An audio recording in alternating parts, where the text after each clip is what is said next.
What's up, everybody? Welcome to another episode of Swan Signal Live. I'm your host, Sam Callahan, Senior Analyst at Swan Bitcoin.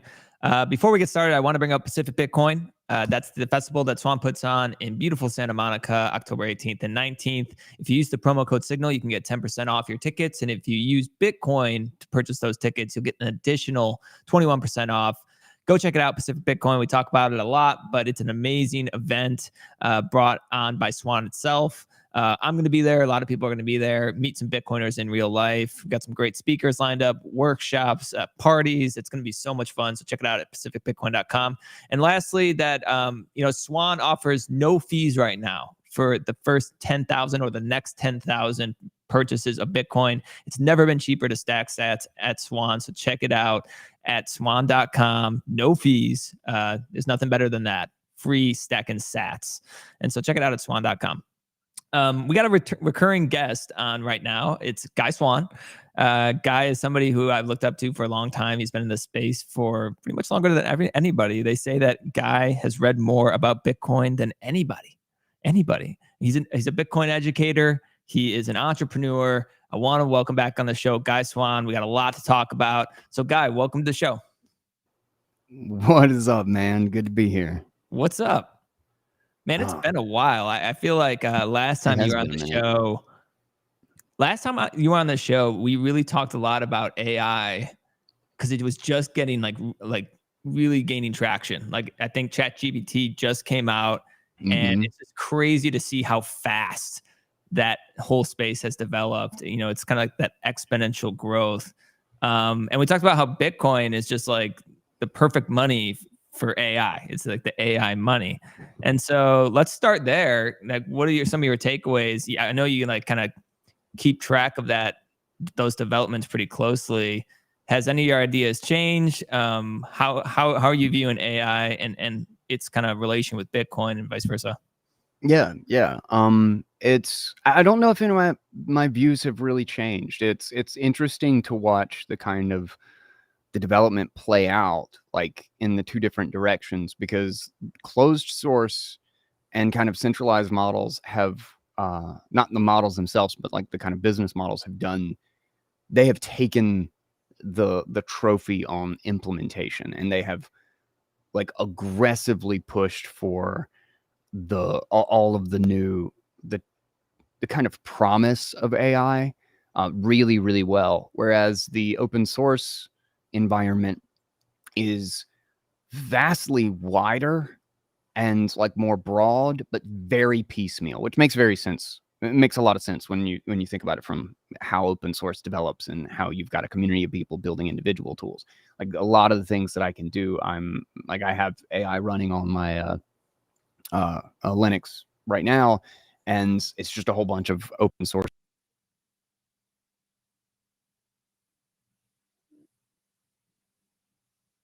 Just creates an environment to install. They just have like little packages essentially it's a simplified like Docker container for each AI thing, so that you don't have to worry about prerequisites and, do I have this other application that it's dependent on? And you can just kind of click and install all of them. And there's so many cool things. There's like one of them that I can like change my face live in a video. Like it's a little bit clunky, but like I put as a joke, because I was like working on like some meme ideas. Like while I was sitting in bed, I put Selma Hayek's face on me, because I was doing the Hayek quote thing where we quote F.A. Hayek, but put Selma Hayek on it. And I put Selma Hayek's face on it, but it didn't recognize the beard. So like the beard was like under Selma Hayek's face. And like I showed it to my wife while I was sitting there with like the FaceTime, and she was like, "Don't ever show that shit to me again. That is hideous."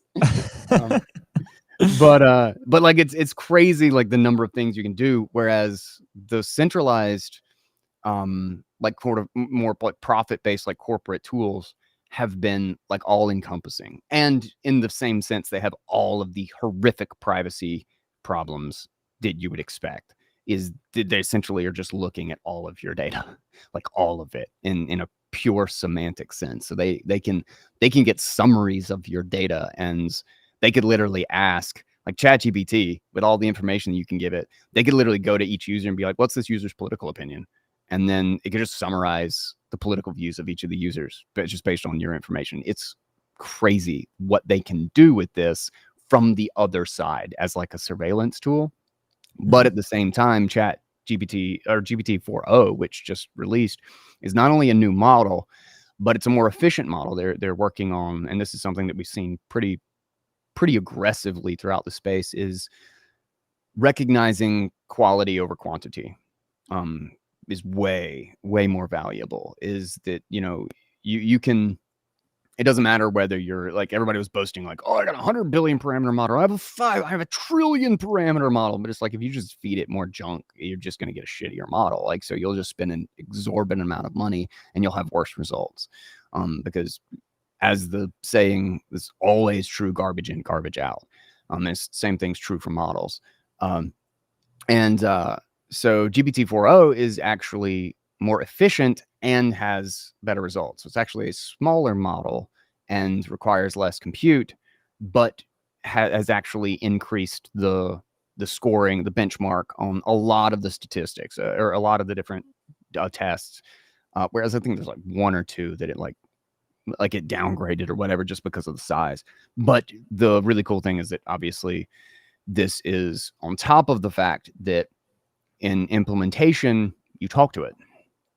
Like, you can just turn it in voice mode and it will talk back to you. And it literally sounds like a human. Like, it sounds more human than most support people that I talk like to. Scarlett Johansson. Like, a little bit. Her, good movie.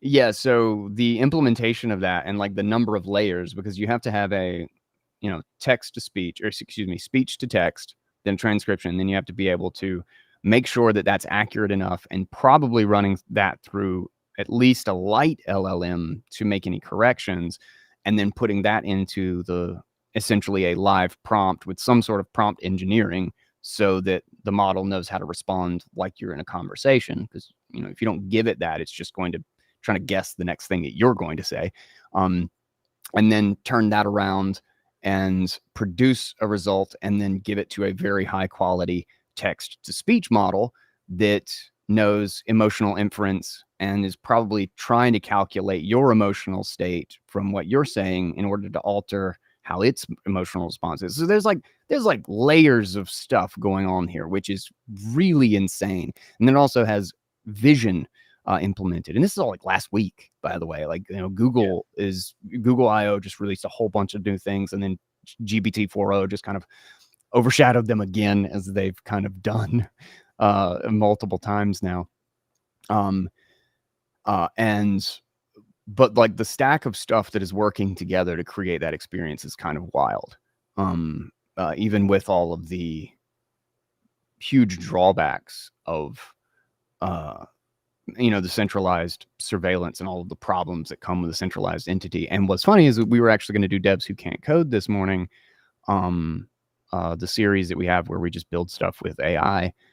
And I work with my developer and I try to figure out what I can build, and he just tells me where it sucks and where it's useful. You know, he kind of guides the situation. It's a really fun series that we've got a whole bunch of like really cool plans for, but we've been generally using ChatGPT because it just has the best responses. And the one that I have on my computer has a couple limitations, and I've had issues with it, mostly because of the interface, not the model itself.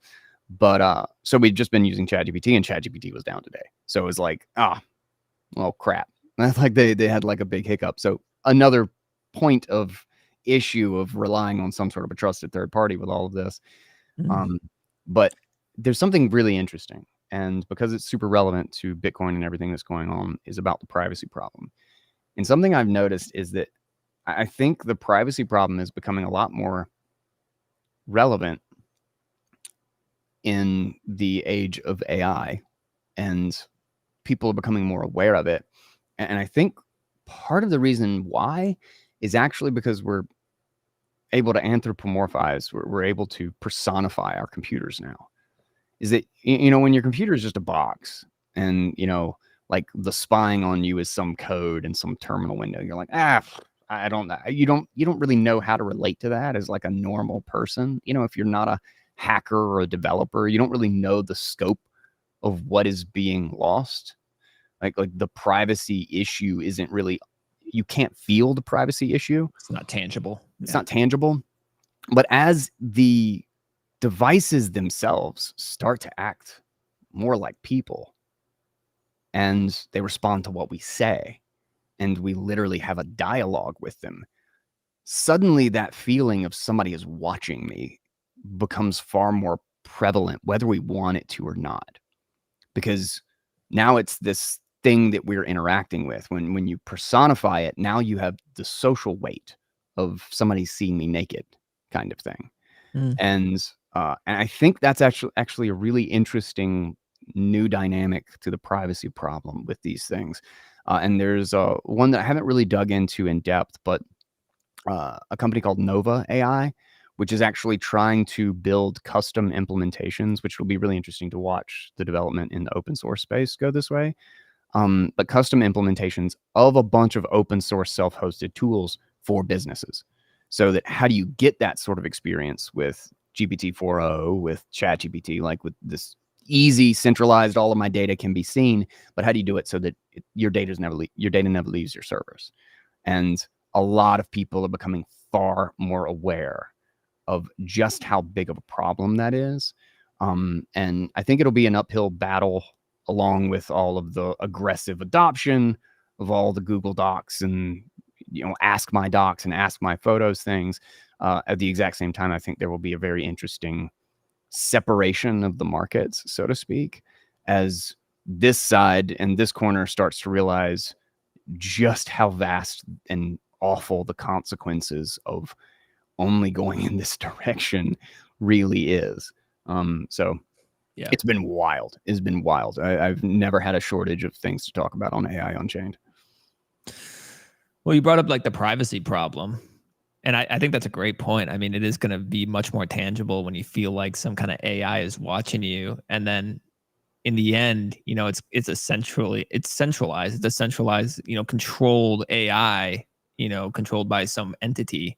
And it's kind of scary to think that they can kind of dictate how you think and what you think is real, facts versus what's not true, what is true, even like change how you're feeling. It's just like a wild concept to me to think about. And like, so how does like the architecture of the internet change, do you think, with the introduction of AI? And to me, I always think about Bitcoin. I always say like Bitcoin's immutability is going to shine with time, because it's the only thing in like the digital, like cyberspace, that is like unmanipulatable. Like it doesn't change and you can trust it. It's like they're called the truth machine. And I think even AI will make that shine even more, because like the idea how quickly misinformation can spread and how they can kind of tell people what to think. What are your thoughts on that, as like Bitcoin's immutability in the age of AI, and how it can kind of change the architecture of the internet and how the two kind of coalesce with one another? I completely agree with the just kind of the concept of Bitcoin as this immutable center, so to speak. Because without a doubt, I think the internet is, you can analogize or metaphor the internet as a wild and incredibly aggressive ocean. Just like everything is in movement, like it is all fluid, nothing is static. Um, you might have respites of a boat here and there, but for the most part, it's all just this big, wild, open, uncontrolled space. And Bitcoin is essentially like a vast mountain made of just pure solid rock or diamond or something, just an impenetrable thing to latch your, to dock your boat to build anything off of. And I think AI, not only will AI change the architecture of the internet, because there's two different things that AI does. Is one is basically AI will be needed to navigate a world of AI.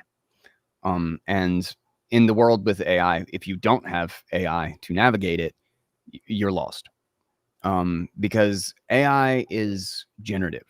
Like we are in the, I've loved, there was an article that I read, which I don't totally agree with the entire premise, but it's about this really vicious and creepy creating of kids shows entirely with AI. And they are so like uncanny valley, like creepy. Like I would never want Rad watching that stuff. Like it just like and it's so weird too, because like as someone watching content, you so desperately want it to have some sort of a meaning. You're trying so hard to pull something out of the interaction, and even if you know it's going nowhere, that there's no actual thread, there's like it's incoherent at 75% of the way through the story. As a story, there's not even really a story. It's 75% of the way through the video. It really has nothing to do with what happened at the beginning. There are interactions that are so creepy and make absolutely no sense, but you're so desperately still trying to pull some sort of a meaning out of it. It's really, really weird. But it's a fantastic article, and he refers to the enshittification of the internet, is that these things are automated. Like these YouTube things just like name themselves like, oh, learn colors with kids, and they're targeted specifically toward kids, and then they label them for 30 minutes. And so parents will literally search for these things and be like, how do I get my kid how do I busy my kid for 30 minutes so that I can wash, do the dishes or the laundry or something, and just get him out of my hair? And so they sit him down in front of this thing, and he's watching this like creepy, probably like brain rotting nonsense. And there's literally like 1 million subscribers, like just unbelievable amounts of views on this awful stuff. And not a single human in the production room has even watched this thing to just see what it did. Like the whole thing, the whole stack is AI, generative AI, awful. And I love the term, the enshittification of the internet, just because it's funny. But the flood of just being able to do that, like we are entering a phase where information is so vastly, I mean, we've already been there, but it just got an exponent on it, essentially. Is the ability to generate information is so cheap and so easy. Video content, imagery, summaries, documents, newsletters, the ability to discern something fake from something that a human actually output, that we don't really have a strong filter for. We don't really have it anymore. It's all just kind of like melding together, which means that we need a new way to weigh. We need a new way, WAY, to weigh, WEIGH, information on the internet. We can't just use clicks. We can't just use links. Like the Google model for search doesn't work anymore. We need semantics. We need understanding of our filter. We need, and I think what we really need is a way to weigh things via our social graph. This is where I think social media as a protocol is actually a necessary next step for actually solving a ton of the major problems on the internet. There's a really great concept of this application, and I've seen it in practice a number of times with Nostr, and it's a perfect way to start kind of building out. And I don't know if it's going to be Nostr specifically, but whatever it is, we need a social media protocol where I can judge the relevance and value of things that I see, whether it's reviews, whether it's products, whether it's locations or things that I want to do, that I can judge those things through their connection to my social graph. Because in that world, generative AI and like 1 million bots are of no meaning to me if the people that I follow aren't interacting or following or care about the bots. If they hide the bot, well, then even better. Then I'm automatically hiding them by default. Like I'm using my social graph to filter out and find what is actually signal in essentially a limitless landscape of noise. And then to be able to connect payments to this, to be able to actually have a monetary base that can be attached to this, so that I can actually pay for that service. So I can actually pay for the filtering. I can pay for the compute to, filter through all of this and find me the signal and the noise based on some set of semantic criteria. Like the architecture of the internet will change drastically, specifically because information is literally infinite now. And it is purely a element of time. And we now need, to the point that the internet will be unnavigable without a centralized platform that is filtering for us, or unless we create open filters. And the open filters, in my opinion, are social graph. Like you should, all of the reviews that you see on an Amazon product should never be the reviews that I see. Unless, well, we're in the same social graph. So actually, we would probably see a lot of the same reviews. But this should be weighted. Like, I should not see a 40-year-old soccer mom's review on a Bitcoin hardware wallet, because that's not relevant to me. That's not like she might be a hardcore Bitcoiner guy. That's true. That's true. I can't be hating. But you get the idea of like a great example actually is and Alex Svetsky in the piece that I read on this called Reviewing Reviews, a really fantastic concept that they kind of uncovered, an issue that they uncovered that was actually bigger as they were building the Spirit of Satoshi model, the Bitcoin model. And one of the examples that I thought was a fantastic example is that like Lord of the Rings, like there's all these like, or not Lord of the Rings, what, the Rings of Power of the new series is based on your political position. There's so many different like super antagonistic political things now where somebody will be like, oh, this is super woke. And then a whole bunch of people from the right will flood in and just give it 1-star reviews. And then somebody else will be like, they said that women should have babies. And everybody from the left floods in and gives it a 1-star review. And nobody actually watched it. And then you go to the video and you've got like a 1-star review and you have no idea whether or not that's relevant to you. Well, imagine now that you're weighing things based on your social graph, and what actually propagates are reviews based on that social graph. Well, then if you're on the right, you're going to come in and you're going to see a 5-star because you're going to be ignoring all the liberal reviews.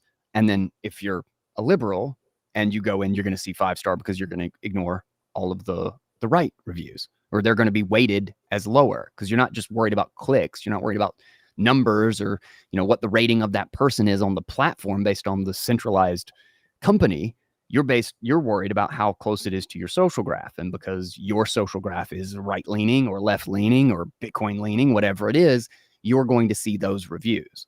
Isn't the risk there that, we just create more division and echo chambers where we're all thinking, basically feeding our own biases? No, I think that's what we're doing now. I think like it's important for cultures to have competition. Like it's competing ideas. It's a lack of communication and a lack of interaction, and people become more defensive and dig their heels in when they feel like they're not allowed to have the conversation. So when a left, the way that you make the right hate the left more, or vice versa, is by having the right on a left platform where they're not allowed to talk, or they're not allowed to say, oh, you're gay, or, like they're not allowed to like do they're not allowed to live their culture. And then vice versa. Like when they feel like they're being choked, they lash out. When you can live separately, you can actually be friends with the other person. This is why freedom allows the competition of ideas. It's like, you go live your stupid crap and you can do whatever you want to do in your corner. I'll do whatever I want in my corner. And then we will compete and just see who succeeds, because there is culture that is relevant to life, that is aligned with the universe, and culture that is not aligned with the universe. And they will succeed or produce wealth based on that. Like if you think you're entitled to everything and that other people are just supposed to give it to you, and that if you don't get it, you're just going to go out and attack somebody and steal it from them, you're not going to be successful. You're going to have a miserable life. You're going to be poor. And the only thing that you will ever, even if you ever achieve enormous amounts of power and you get a lot of people to install your system of entitlement on the world, you're just going to create an apocalypse. Like you're just going to destroy everything. If you are allowed to compete, well, then one person is poor for their culture and the other person is wealthy or happy or sustainable because of a competing culture that says, nobody owes me anything. I'm going to produce and I'm going to be responsible for my life. Very basic, very simple. You let those two people do their own thing. And that means that they should be able to see the world based on their values. And that's what something like this enables. And when they don't feel like they're being threatened, where they're being censored, then you don't have to be antagonistic to the other guy.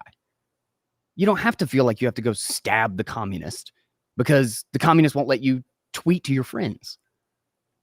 But when you're platform is centralized, and when your reviews are all 1-star review because somebody said, somebody said something that politically aligned with you instead of somebody that you don't even like, that's how it got judged. Then you do feel like that communist is a threat to your existence. You do feel like you can't live and be free and be yourself unless you get them out of the way. And that's how you create hate, is you let someone force their worldview on another person. Centralized entities, centralized networks and platforms enable that action, like enable that level of control. A decentralized way to filter information based on your values is exactly how we live and let live.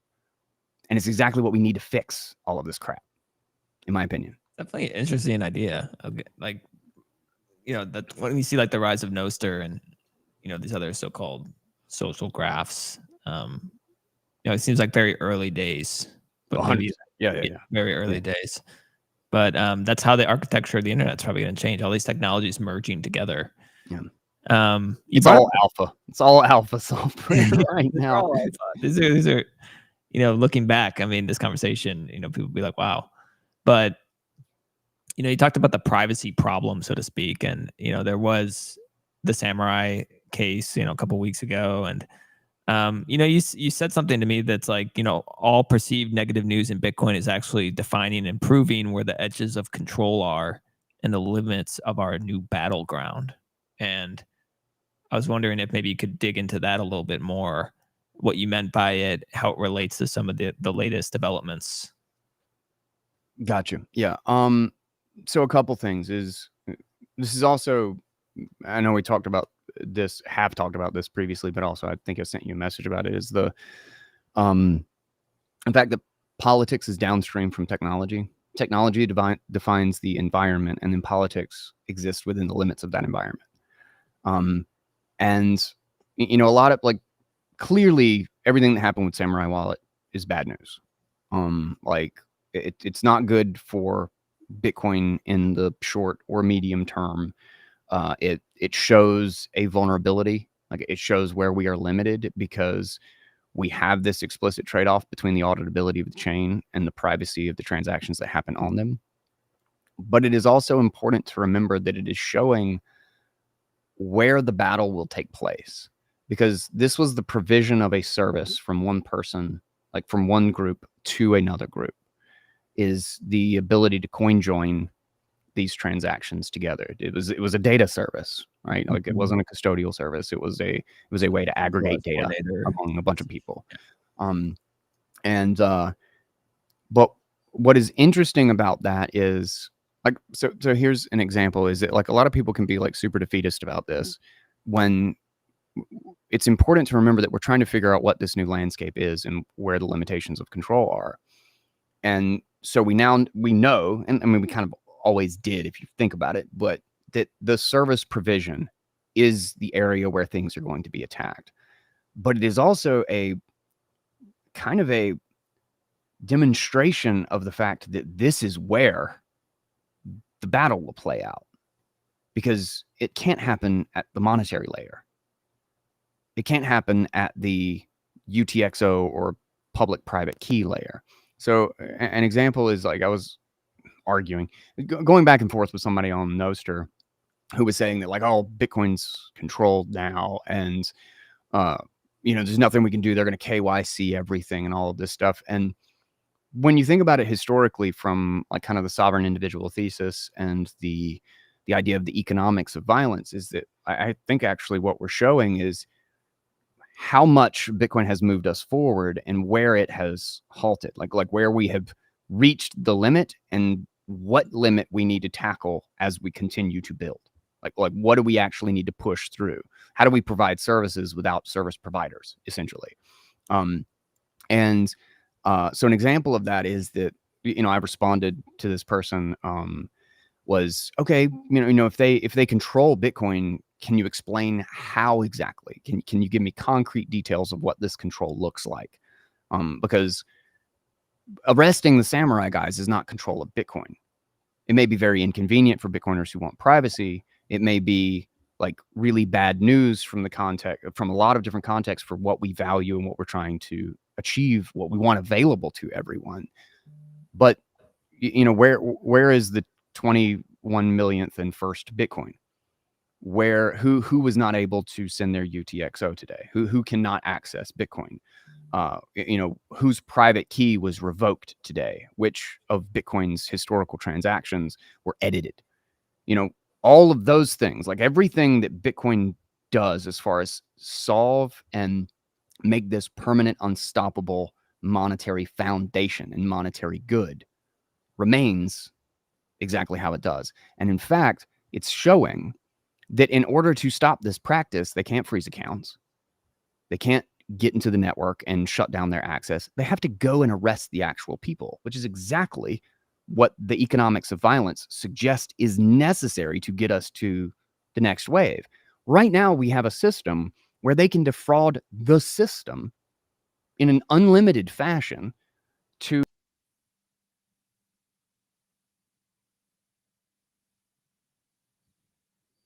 this is how they get away with the scope.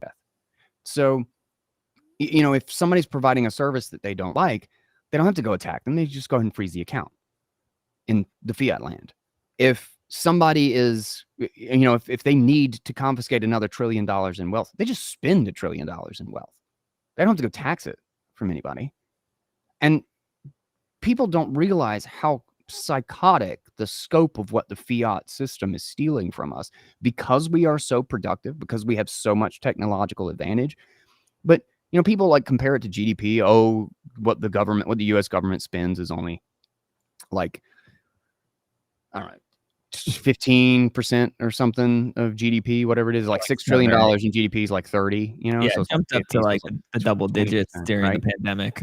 Like, and that even seems crazy. But GDP is a bullshit metric. It has nothing to do with anything. If you spend $6 trillion into the banks and those banks loan out that $6 trillion, that's $12 trillion of GDP.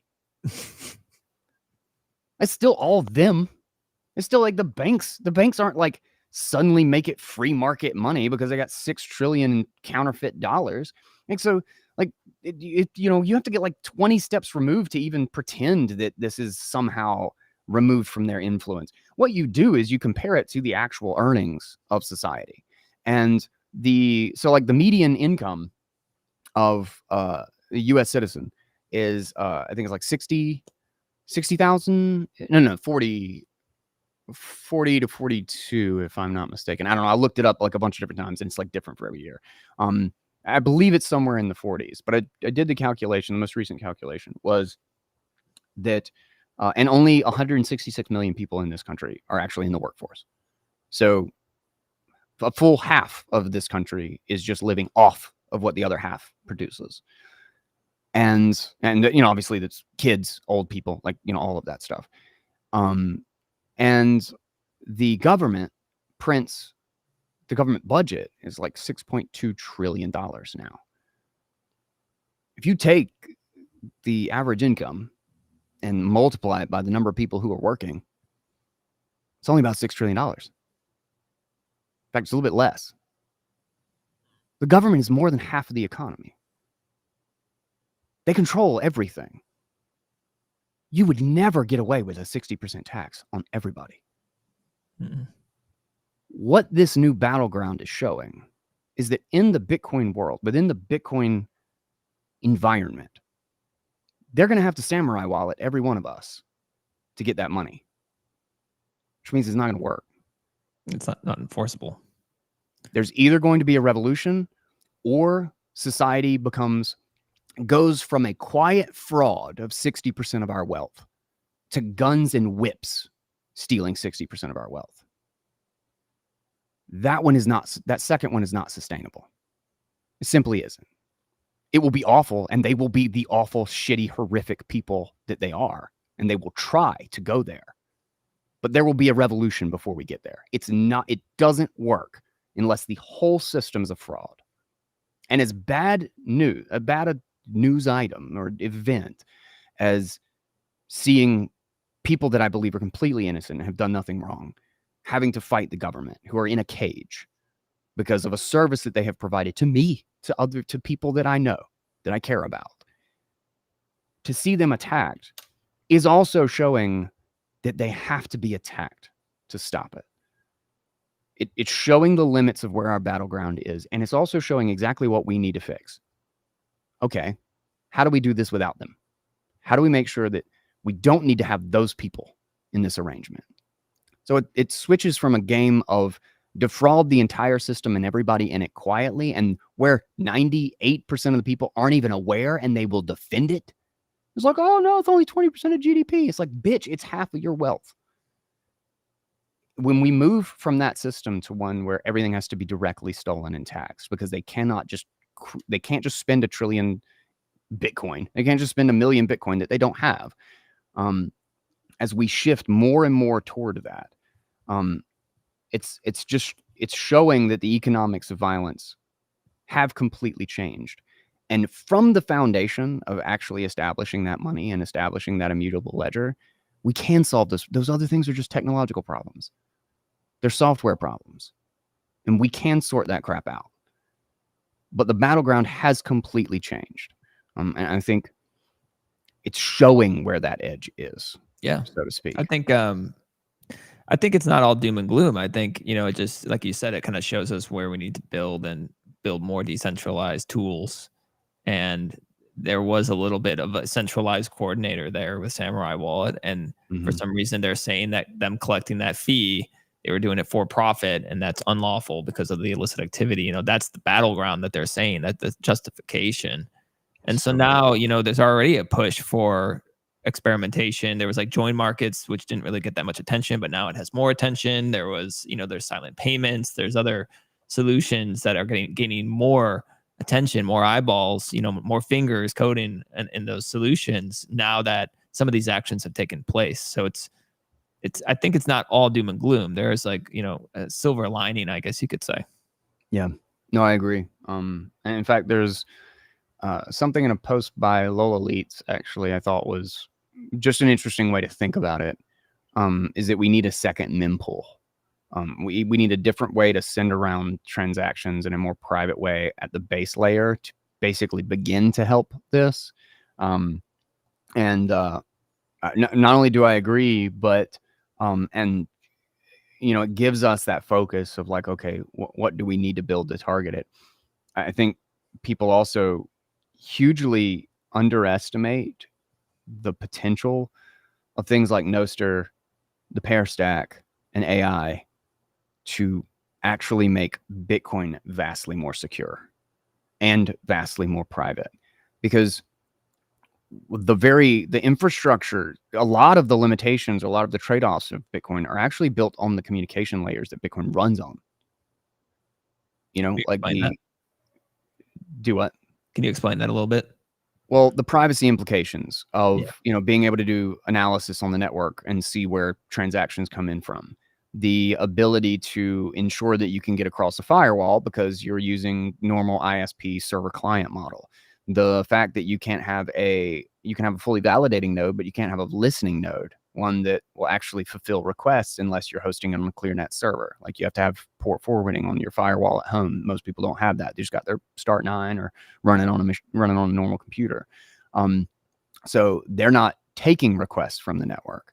So they can't be the node for their friends and family.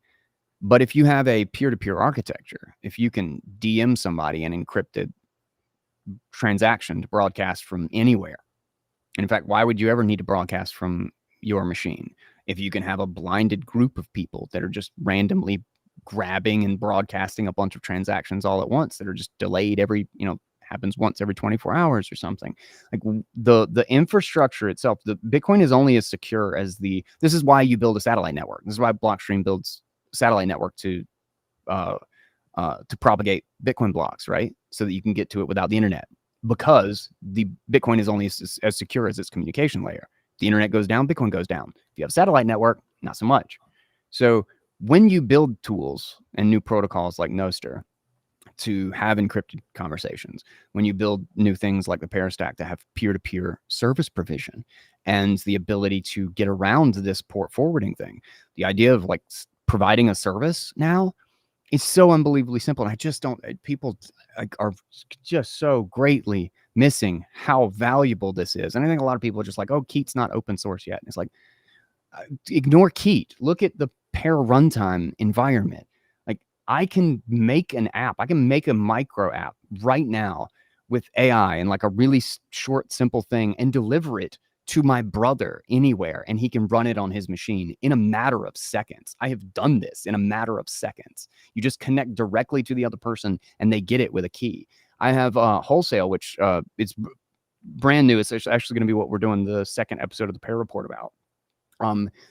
Is basically Tailscale peer-to-peer with no GitHub account, no central server connecting you. If Tailscale goes down, you don't have to worry about not being able to rebuild your VPN tunnel between your two devices.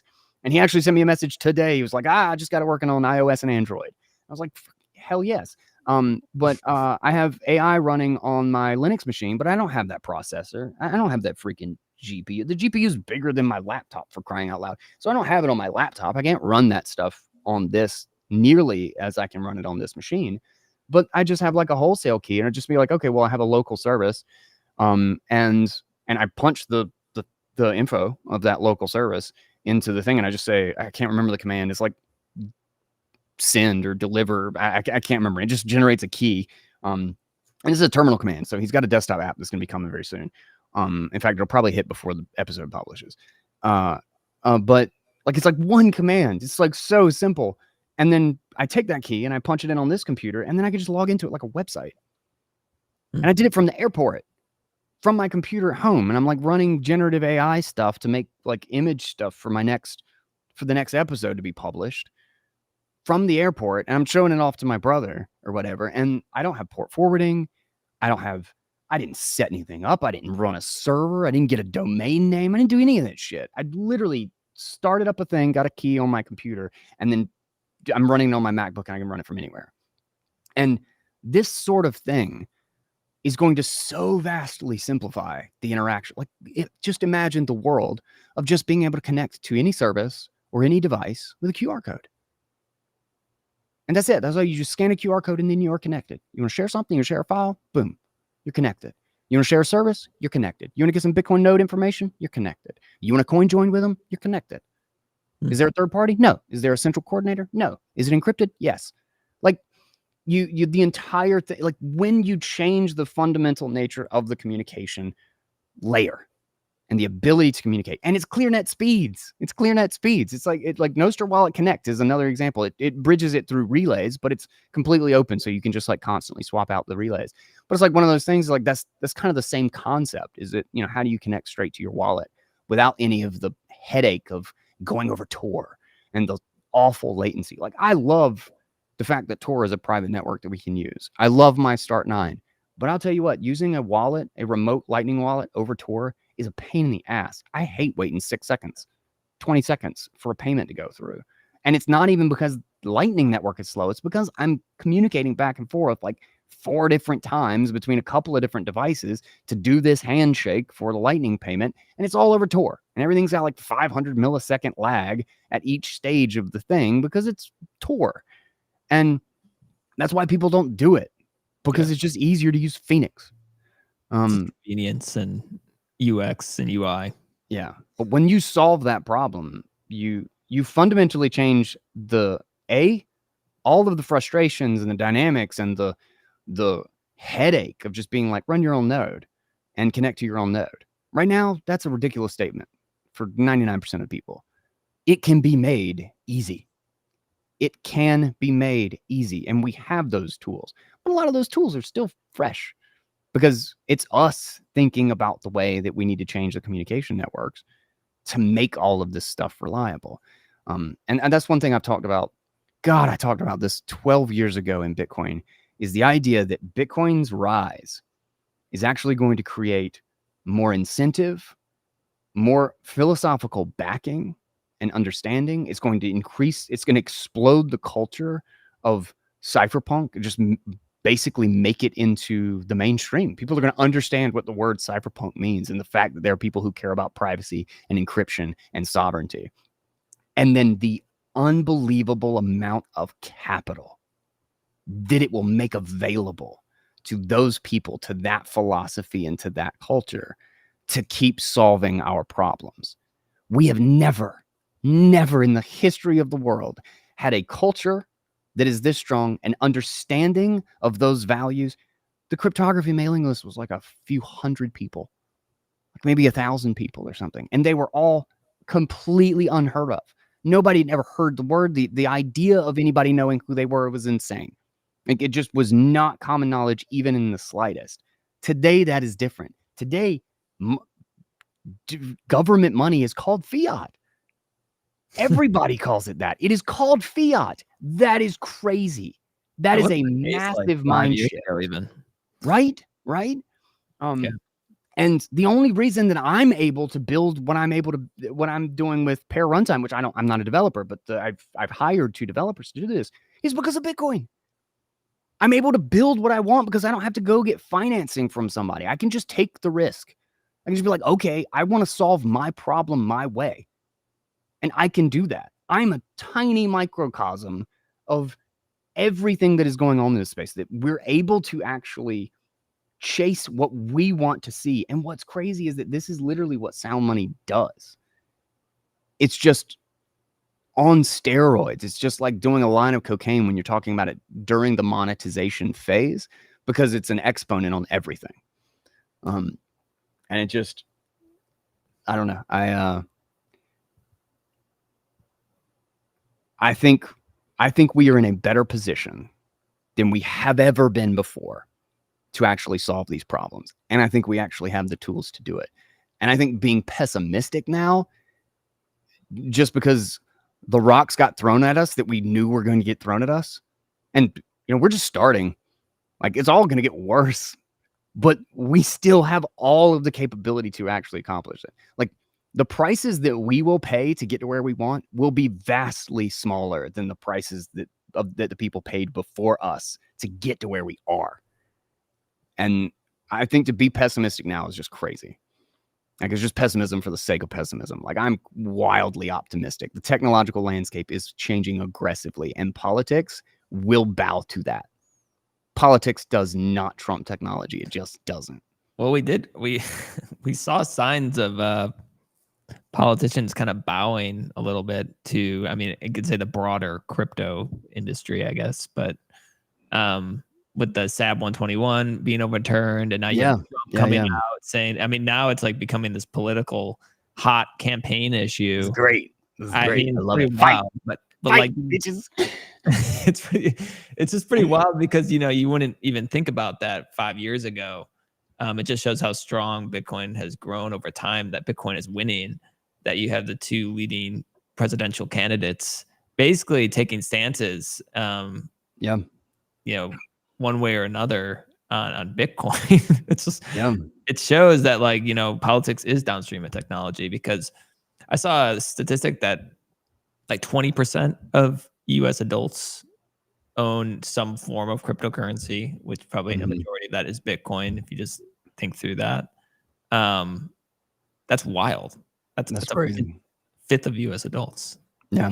That's some of them don't even know they're exposed to it. That's another thing that's like really crazy, is that there are people who, there are companies now that are exposed to it because of the companies they're exposed to have bought it. Like, I think that's all index funds and mutual funds. The hedge funds, I think it was like over 50% now of like the top 100 hedge funds are directly exposed in some way to the movement of Bitcoin. And that changed very quickly, and it's just because of the ETFs. And Vanguard, new CEO, I think it was, is it the new CEO of Vanguard, or do I have that right? The new CEO who's succeeding the old one, like in the fall, is the ex BlackRock lead ETF guy. That's right. Right. Yes. So which is an indication of where that might go, I feel like. Potentially. Yeah. But I think this is a lot of us winning, just with the steps back that we kind of knew. it's not like any of this was like not part of the discussion. We've been talking about this for years, that this is where and how they're going to hit us. It'll be KYC. It'll be the exchanges. It'll be service provision. And that's where we will have to fight the battle. And Super Testnet created MSB, or MSB, and I'm not sure exactly how to say it. Basically, like within a day or two, and essentially in response to the whole Samurai wallet situation, which basically uses Nostr as a blinded public board to coin join with. So it's like you can't shut it down, and there's no real coordinator. It's just a bunch of blind relays. You're doing it basically with like a bunch of group DMs in a sense. And so, like, it's not that we can't build these things. It's that we haven't had the incentive or the need to. Honestly, we've had a pretty easy run. Like, we haven't had a lot of challenges. Everybody's like, "Oh, it's hard," and then no, it's not. Like, just the price goes down a little bit sometimes, and then it comes back up. Like, it's been really easy going. Nobody has really attacked us. Like, it's been pretty chill. In fact, everything after 2013 and 2014 was, God, those 2014, 15 years were murder. Like, it was just like blood everywhere. Like, all this, everything that was like a major service in Bitcoin, I feel like just vanished. Like, if there was a time to think that Bitcoin was dead and there was no coming back, it was that. It was straight up 2014 and 2015. Like, I was a mess. It's been pretty easy since then. It's been basically a whole string of good news with the expected bad news sprinkled in. Yeah, that's optimism, man. I love that. It has, though. I mean, like, I know what you're saying. I mean, there hasn't really been direct attacks, or, I mean, the one that I could think of is maybe the China attack on mining, but that was good for Bitcoin in the long run. No, it's fantastic. And it just shows probably if, the US tries the same thing or tries a similar thing, is that they'll need to go a different route because of how completely ineffective what China did was, Yeah. And like, because they just ban it, they're just going to leave and or mine underground. And it took like 5-6 months to completely recover. Like, that whole thing was just wild. Like, half of the network hash power unplugged, picked up shop, shipped somewhere else, sat back down, plugged back in. And in 6 months, the entire thing the whole thing was out in the wash. Like, it was just done. Crazy. And it was wild. And I had no idea. Like, if you didn't know that it was happening, you never would have had a clue. Never. Like, blocks still coming in, Lightning transactions work, nothing changed. Like, you can't do that with any other service or any other, like, in the context of like a giant mountain in the middle of an ocean. Like, it remained that mountain. Like, nothing changed. It was still there. It was still available for everyone. That was just wild. So crazy. Yeah, that was a piece of FUD. China is gonna ban Bitcoin or mining, or go ahead. like, that's gone. Bitcoin's stronger. That was like a big FUD piece. That was very common to hear from critics, and now you don't hear it too much anymore, obviously.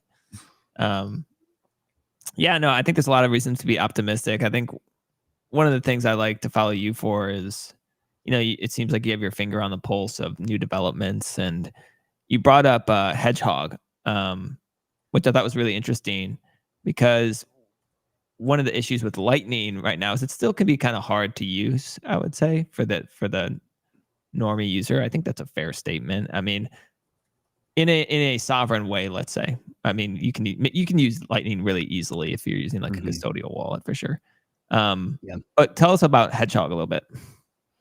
Okay. So I actually think one of the big drawbacks is the symmetry of Lightning payments, of updating Lightning payments. And when you're, running your own node, and especially if you don't want to be a router, you still have to be online to sign the payment to actually know you got it. Because you sign the revocation and send it back to the sender. So there's like a two-way thing, and there's essentially 4 steps of signing and exchanging different pieces of a signed transaction in order to know that it's actually secure and final. Whereas and that's a huge limitation, right? Is that, if you've ever tried to send it to a Lightning wallet that was non-custodial, you'll notice exactly how big of a pain it is unless you have your wallet out and you scan and send or receive the payment and the other person has their wallet open. It actually doesn't work. If you cut your wallet off and you put it in your pocket or something, they won't be able to send you the payment. You have to be there to receive it. That is a massive limitation, and there's not easy ways around it. There's been like a bunch of like hacky ways around it, but generally, like the easy way around it is use a custodian. Which also isn't like the end of the world. Like you can manage exactly how your degree of risk, like people like to think they're like, oh, it's sovereignty and not your keys, not your coins and all this stuff. It's like, which is 1,000% true when you talk about it as a general philosophy. But to think that there's no difference between risking $100,000 in an exchange or $2 in a custodial wallet is ridiculous. Like, I don't care if I'm happy to risk, $5 worth of value in a custodial Lightning wallet and then just withdraw every day or two to my wallet if I can't get a Lightning address. But it does mean that I'm reliant on them for the fulfillment of payment. So that like let's say they try to censor me and they steal my $5 or $10, whatever it is. And which is just like, you son of a bitch, and I get on with my life. But if they take down my Lightning address, now people can't zap me on Nostr. So I have to scramble to find a new solution, right? So I'm still dependent on them for the service, for the access. And we want that self-hosted. This is where the various solutions, the various new ideas in the Lightning Network come. But most of them, like L2, like L-Enhance, require a soft fork. They require fundamental changes to the network itself in order to accomplish those benefits of asymmetric payments, where somebody can just push it to you and you can be offline, where you don't need a Lightning address. You can do a key, you can pay to public key, like that sort of thing. But Super Testnet has built something which is actually takes a concept that was developed for Arc by Burak, called a connector. And interestingly, what this does is it's actually kind of like a pseudo covenant, but there's no soft fork.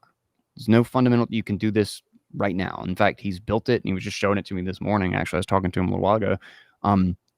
He showed it to me that he built it on his little testnet that he just did. And you can send payments, and you can send the payment as just a data blob. And whereas normal Lightning has 4 different steps and it requires handshakes in both ways and then sending transactions both ways, this is a purely push. This is purely like if Alice is trying to pay Bob, Alice creates the transaction and then creates the revocation transaction and the details necessary to submit that revoking, basically submit the enforcement of that update. And then she just sends it to Bob. And obviously you can do this over the Lightning Network. This is what you do when you route a payment normally. Or you can send all of that information, and if Bob's offline, you can just shoot him an email. And then 30 minutes later, he can come back online and he just copies that or clicks it. Let's say it's a link. You can format it some formal way that a wallet can recognize, okay, this is important information for me. This is a payment. And you just take that and you put it in your wallet, and now boom, you've settled the transaction. And you do it completely offline. You can do it entirely offline. Offline.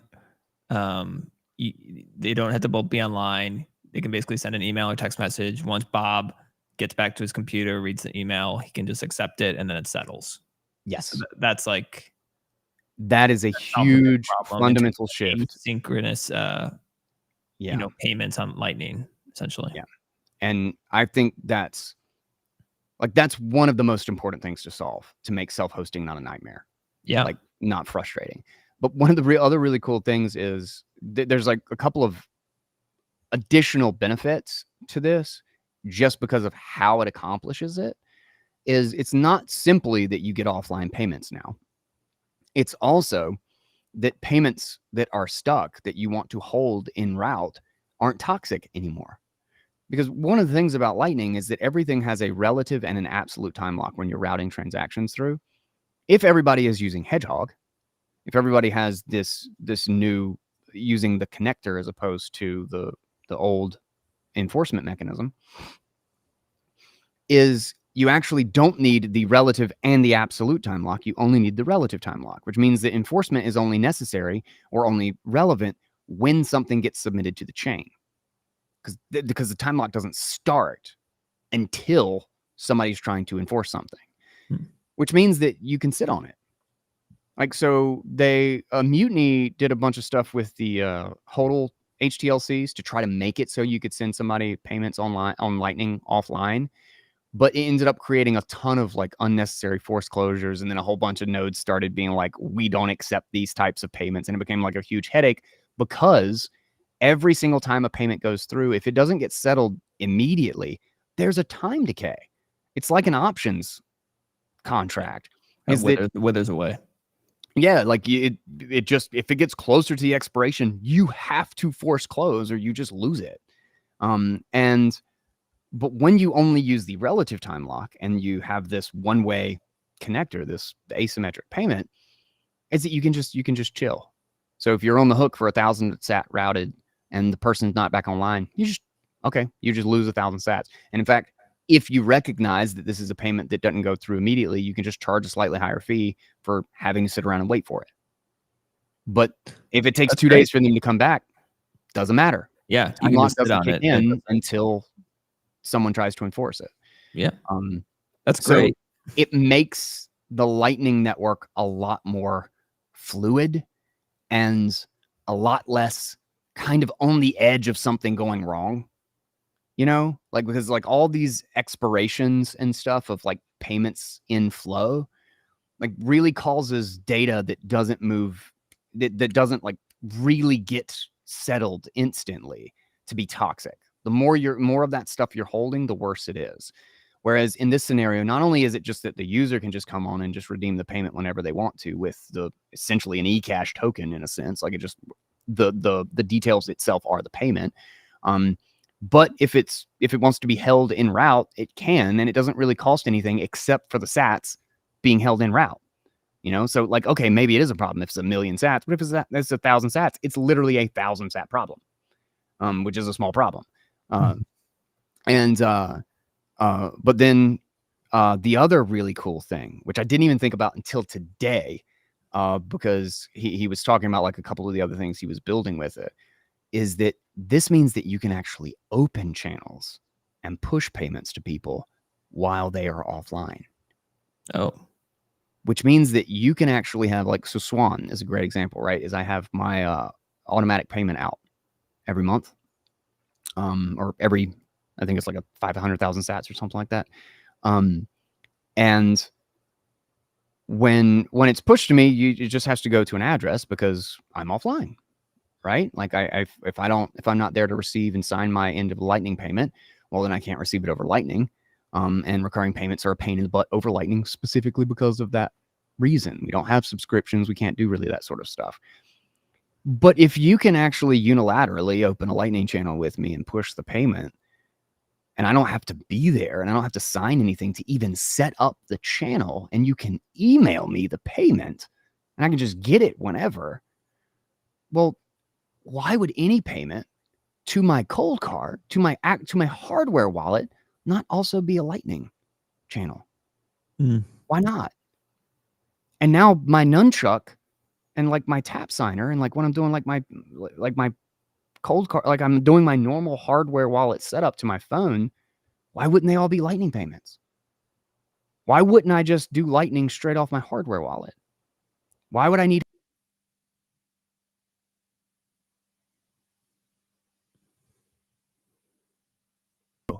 ever be anything channel if you now can just do it unilaterally? You can send to an open Lightning channel. All of this is soft fork free. All of this is just a different way to build the Lightning interaction. And right on. Like, yeah, I think this is a massive Hedgehog, basically. I can tell you're pumped about it. Yeah. Which, I mean, if you get pumped about something, I mean, it's usually noteworthy. check out Hedgehog if you're listening to that. I mean, it gets me bullish just to hear. I think people just forget that, Bitcoin and Lightning, these are protocols, and there's just people building on them, and they're gonna come up with things in the future that nobody could think about today. And maybe Hedgehog is this major breakthrough. I mean, that has all this potential. Like, we'll see over time with adoption, and it didn't exist, last year. you know, you know what I mean? It's just exciting to see the development happening. Last thing I just want to ask you, like before we go, we kind of got to close up here, but it's Bitcoin Pizza Day. So Oh, yes, happy it Bitcoin is. Pizza Day, man. Yeah. Bitcoin Pizza Day, baby. I got to order my pizza. Yeah, I saw Bitstein. Bitstein cracks me up. He was like, back then it cost 10,000 Bitcoin for 2 pizzas. And he's like, today, 10,000 Bitcoin buys 40% of Papa John's. I was like, that's amazing. But any quick thoughts on Bitcoin Pizza Day? What it means to you? Are you going to celebrate tonight? Yeah, I eat pizza. Yeah, I eat pizza. That's what Bitcoin Pizza Day means to me. As someone who tries to eat steak, bacon, and eggs and all of that stuff and tries to avoid the pizza stuff, I love when Pizza Day comes around because I can buy some pizza. And it's my sister actually who does the graphics and design and everything for Bitcoin Audible, actually, or all my shows. Made me for Christmas a couple of years ago, made me a really cool backdrop things. They're like it's 9 different things of like different Bitcoin holidays, like Shitcoin Day and Pizza Day or whatever, and it's lovely. So I always know when it is because I've got my big artwork, and then like the May 22nd, 2010 Bitcoin Pizza Day. And it's up in our living room right now. Like, nice. And it doesn't look like a big Bitcoin display. You have to like kind of like really look at it. You'd be like, oh shit, this is all like cool Bitcoin stuff. But I love it because I know all my days. Nice. But yeah.